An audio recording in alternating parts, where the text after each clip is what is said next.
Krishna. So, on this auspicious Purushottam Mas, we are supposed to study the 15th chapter of the Bhagavad Gita. The first verse of the Bhagavad Gita starts from Shri Bhagwan Uvacha. Shri Bhagwan said, Urdhavam Moolamada Shakham Ashvatam Prahuravayam Chandamsi Yasya Paranani Yastam Veda Savedavid. The first verse of the Bhagavad Gita, of the 15th chapter of the Bhagavad Gita, where Shri Krishna is talking about the Ashwatham, talking about a banyan tree, which is eternal, said by Prahuhu, said by the authorities. And what is the speciality of this tree? This tree has branches downwards and the roots of this tree are upwards. Ashwatham Prahuravyayam Urdhavam Moolamada Shakham. Urdhavam means upwards and Moolam means the roots.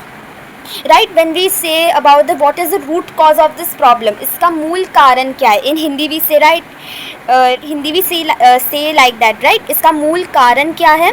Mool means roots. So that is why the mool means that it is roots. So Urdhavam Moolamada Shakham, and the Shakham is downward. Now the next part of the verse, that Chandamsi Yasya Paranani, the leaves of this banyan tree is Chandamsi, is the Vedic hymns, and one who knows this tree is a knower of the Vedas. So first of all, have you ever seen a tree in this material world whose branches are downwards and the roots of the trees are upwards? Have you ever seen like that? The answer is no.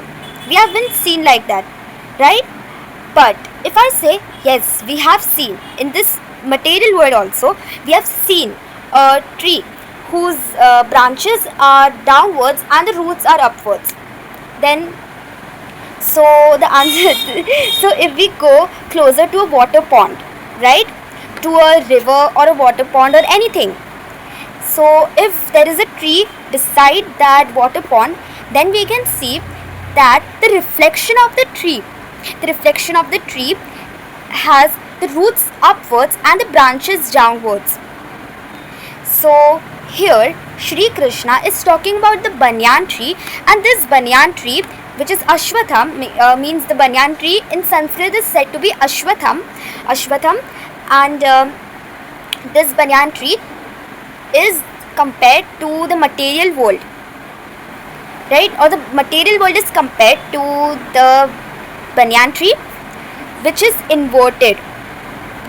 So Srila Prabhupada in the purport explains that this material world is the perverted reflection of the spiritual world. This upside down tree which Krishna is talking about is the reflection of the original tree. And what is the original tree? That is the spiritual world. That is the original tree. So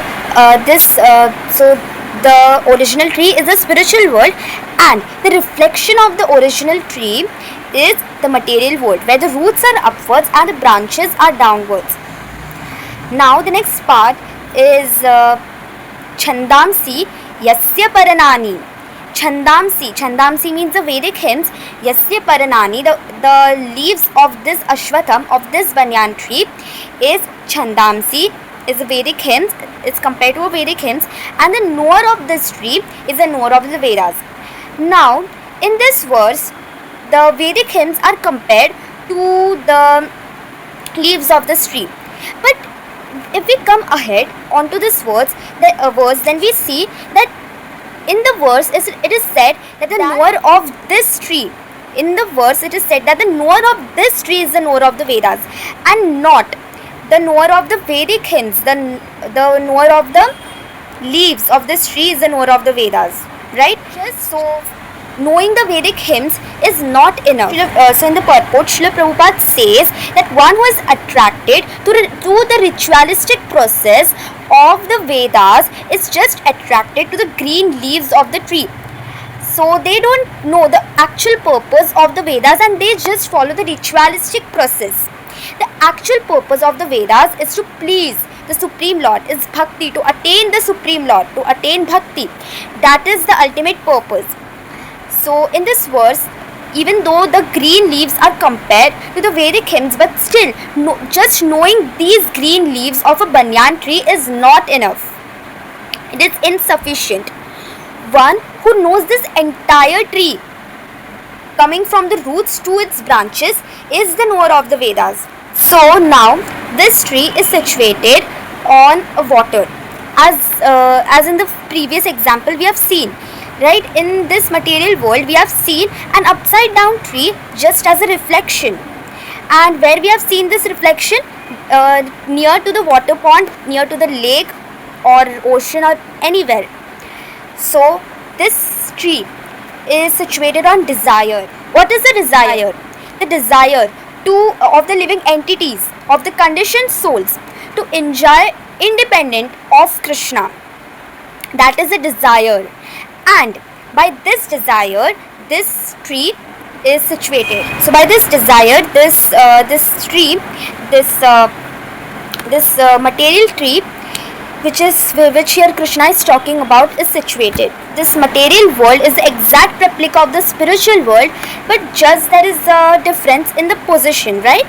The spiritual world is, as we have seen, like it is a real tree, and the material tree, the material tree, which is the reflection tree, is the exact replica of the spiritual world, but it is upside down. If we closely see to the roots, observe the roots, the origin of both material and the spiritual world is Krishna only. This material world starts from the topmost planet, that is the Brahmalok, right? And Brahmaji was created by Garbhodakashayi Vishnu, and Garbhodakashayi Vishnu ultimately comes from the Supreme Personality of Godhead, that is Krishna. So Krishna is the origin of the spiritual world also and the material world also. So that is the common thing in the tree. The roots of this tree are common, right? Are at the same place. So Krishna is the origin of the spiritual world, that is the real tree, and the origin of the material world, that is the reflection tree. Now this banyan tree, it also has fruits. Now the fruits of this tree represents the results of the activities which is done by the living entities, the karma. Okay, there are three types of karma. One is good karma. Good karma results in the living entities to go to the higher planetary systems. Then there is bad karma, which results the living entities to go into the lowest planetary system. And one is karma, which neither leads to a living entity to go to a higher planet or lower planetary system. That karma is bhakti. That karma ultimately leads to attain the spiritual abode. That is actually not karma. That is not the resultant activities, the fruitive activities. No, that does not have any reactions. There is no reaction of that karma. Now, if we do some good activity, good karma, then we also get that reaction of the good activity. If we do some bad karma, then we also get the reaction of that bad activity. But this karma, which is bhakti, which is actually not karma, which is not fruitive action, right? The action which desires some results, that is not bhakti.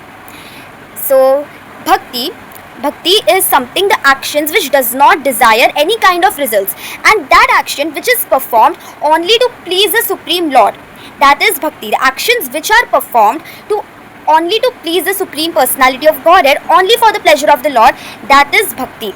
That is devotional service.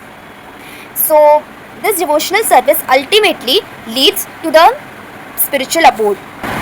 And when we work according to the desires of the Supreme Lord, according to the pleasure of the Supreme Lord, then we attain the real happiness. Because we living entities, we were not created by Krishna to come here, to come and suffer in this entanglement of this material world and just rot here in this material world, right? And struggle here so much. No, Krishna has not created us for struggling. Krishna, he has created us for a special purpose. that is to serve him. Because in Chaitanya Charitamrita it is also said that Jivera Swarupa hoy Nitya Krishna Das, Krishnera Tatashta Shakti, Bhedavet Prakash. We are the Tatashta Shaktis of Krishna. We are the marginal potencies of Krishna, and we are only created to serve the Supreme Lord and nothing else. And by this way we will be happy. Now if we talk about the reflection, right? So the original tree, that is the spiritual world, it remains eternally. It is eternal. And the reflection tree, which is the material tree. The material tree is the reflection of the spiritual world. The reflection tree, that is the reflection of the original spiritual tree, that sometimes appears and sometimes it disappears. That means that when we are standing near a water pond and we see a tree, right, the reflection of a tree, if we throw a stone into that water pond or that water body, then what happens? The reflection which was earlier appearing, it disrupts, right? It cannot be seen due to the ripples created by the water.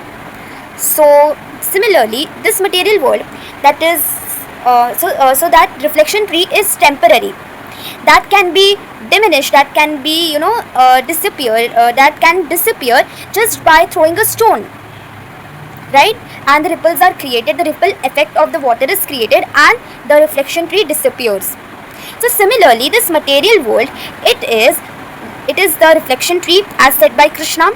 It is the reflection tree, and it sometimes appears and sometimes it disappears according to the course of the time. So when there is creation, then there is a manifestation of so many universes and everything. And when there is annihilation, then what happens? Then again everything which was created is annihilated, is destructed. So this material world is temporary, right? Just like the reflection, it is also temporary. So this was for the first verse of the Bhagavad Gita, 15th chapter. So in the next video we will be discussing about the second verse of the Bhagavad Gita. Thank you so much. Hare Krishna. Thank you so much for being the part of this Purushottam Mass studying the Bhagavad Gita 15th chapter. Thank you so much. Hare Krishna. Gaura Premanande. Hari Hari Bol.